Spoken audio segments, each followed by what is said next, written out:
YSR Congress party చేసిన తప్పుడు ప్రచారాలను నమ్మవద్దు అన్నారు రాష్ట్ర టీడీపీ అధ్యక్షులు పల్లా శ్రీనివాసరావు యాదవ్. సమస్యల పరిష్కారం కోసం రాష్ట్ర వ్యాప్తంగా ఉన్న అంగన్వాడీలు సోమవారం చెలో విజయవాడకు పిలుపునిచ్చిన నేపథ్యంలో టీడీపీ రాష్ట్ర అధ్యక్షులు ఎమ్మెల్యే పల్లా శ్రీనివాసరావు స్పందించారు. ఈ మేరకు పాత గాజువాక పార్టీ కార్యాలయంలో ఆయన మీడియా సమావేశంలో మాట్లాడారు. కూటమి అధికారంలోకి వచ్చాక అంగన్వాడీలకు ప్రభుత్వం అండగా నిలిచిందని గుర్తు చేశారు. వారి డిమాండ్లను ప్రభుత్వం సమగ్రంగా పరిశీలిస్తుందని తెలిపారు. వైసీపీ నాయకుల మాయ మాటల ఉచ్చులో పడొద్దని సూచించారు. రాష్ట్ర వ్యాప్తంగా అంగన్వాడీ వ్యవస్థను బలోపేతం చేసే దిశగా ప్రభుత్వం చర్యలు చేపడుతున్న తరుణంలో ఇలా ఉద్యమం చేపట్టడం భావ్యం కాదన్నారు. గత వైకాపా పాలనలో గాడి తప్పిన వ్యవస్థలను ఒక్కొక్కటిగా చక్కదిద్దుతున్న కూటమి ప్రభుత్వంపై విపక్షాలు విషం చెమ్ముతూ ఉద్యమాలకు ప్రేరేపిస్తున్నాయని ఆరోపించారు. అంగన్వాడీ కేంద్రాలను అద్భుతంగా తీర్చిదిద్దిన ఘనత కూటమిదేనన్నారు.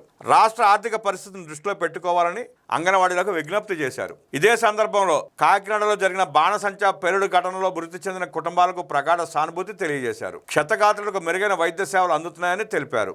ప్రమాద వార్త తెలియగానే CM Chandrababu, deputy CM Pawan Kalyan స్పందించి వెంటనే అక్కడికి వెళ్లారని, ఇది నిజమైన ప్రజా సంక్షేమ పాలనకు నిదర్శనమని పేర్కొన్నారు.